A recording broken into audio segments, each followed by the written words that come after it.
Tata steel द्वारा आयोजित संवाद कार्यक्रम में इस बार पूर्वी पंचायत हल्द्वानी की ओर से एक खास प्रदर्शनी लगाई जा रही है। इस प्रदर्शनी का मुख्य आकर्षण होगा आदिवासी समाज की वह पारंपरिक कला जो धीरे धीरे विलुप्त होती जा रही है। आयोजन के माध्यम से न केवल इस कला को संरक्षित करने का प्रयास किया जा रहा है, बल्कि ग्रामीण महिलाओं को स्वावलंबी बनाने की दिशा में भी यह एक महत्वपूर्ण कदम है। प्रदर्शनी में कैनवास पेंटिंग और बांस बैम्बू क्राफ्ट से तैयार की गई आकर्षक कलाकृतियों को प्रदर्शित किया जाएगा। आयोजन में शामिल महिलाओं ने बताया कि इससे उन्हें अपनी कला को पहचान दिलाने, बाजार से जोड़ने और आर्थिक रूप से सशक्त बनने का अवसर मिलता है।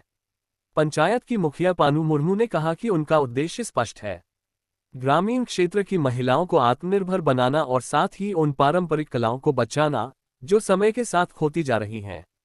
आने वाली पीढ़ी इन कलाओं को सीखे, यही हमारी सोच है।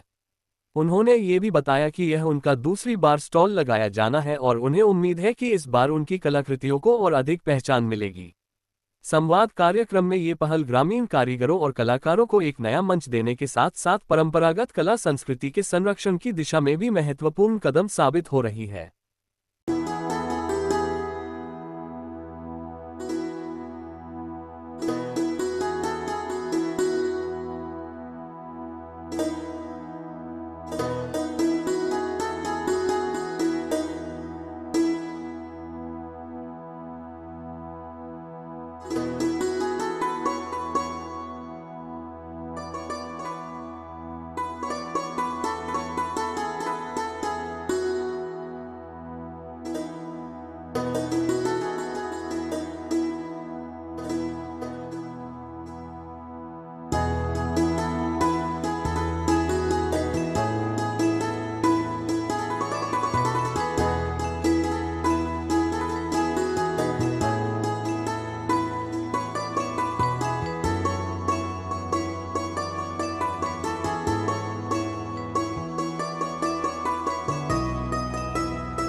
टाटा स्टील द्वारा आयोजित संवाद कार्यक्रम होती है।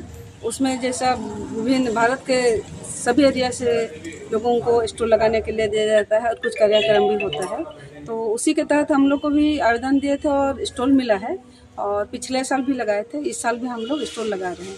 उसमें हम लोग जो आदिवासियों की जो विलुप्त होती हुई जो कला है और संस्कृति है उसको बचाने का कार्य भी कर रहे हैं और साथ में जो पंचायत क्षेत्र की ग्रामीण महिलाओं का रोजगार का भी अवसर मिले उसके लिए भी किया जा रहा है। इसमें सर्वप्रथम जो टाटा पावर के द्वारा और उनके सहयोगी संस्था एडेंट के द्वारा ट्रेनिंग दिया गया था कैनवास पेंटिंग के लिए और साथ में एक अबीरा है वो भी ट्रेनिंग दे रही है। तो उसी में हम लोग कैनवास में पेंटिंग करते हैं और उसी का सेल करने का है। साथ में बम्बू क्राफ्ट का भी काम है और इस साल हम लोग का नया प्रयास है